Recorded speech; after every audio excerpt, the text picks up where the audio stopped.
Tapos nakikita mo na natatauhan siya. Serena, ano? Sige na. Kaya mo. Ano? Nagawa mo, di ka ba kasama sa akin? Ay, sige na, huwag ka makinig sa kanila. Serena, huwag ka makinig sa kanila. Tara na. Tumakas na tayo. Huwag ka makinig sa kanila. Tapos,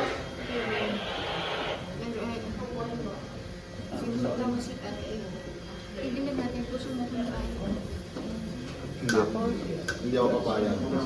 Matapos ng ginawa ko. magaan na po siya. May ikalit po yung ito dito. Tapos hindi ako may iwan. Hindi ako maiiwan sa gusot na to, Serena. Tatalikuran mo na naman ako. Hindi ako papayag. Namatapos sa lahat ng ginawa ko para sa'yo. Hindi talaga gaganti mo sa akin. Talagang gaganti mo sa akin.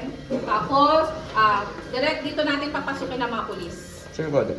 Ah. Pero di ba wala na siyang baril sa iwan? Hindi. Pwede naman kasi yung syndicat. Ano naman Ah, to so eh. may dala Bad pa guy ako. naman yan. May dala pa ako sa mga... Bad guy yan. Lagi may contact yan. So, then pa lang darating yung mga pulis. Wala ka bang hawak na ano yan na baril.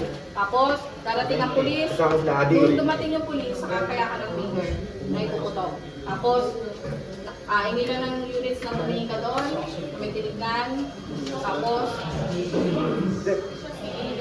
Fred, pagdating nyo, pero sumuko ka na. sige po. Pero sumuko ka na, pagdating nyo. Tyrone, Line, dumating ka. Tyron, sumuko ka na.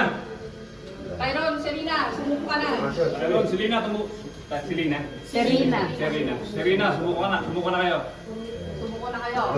Then, Tyrone, tapos, sabi ko ng Paul at Serena, kung nakita mo, parang court ka na eh. Parang court ka na, parang anytime, tapos bitawan mo siya.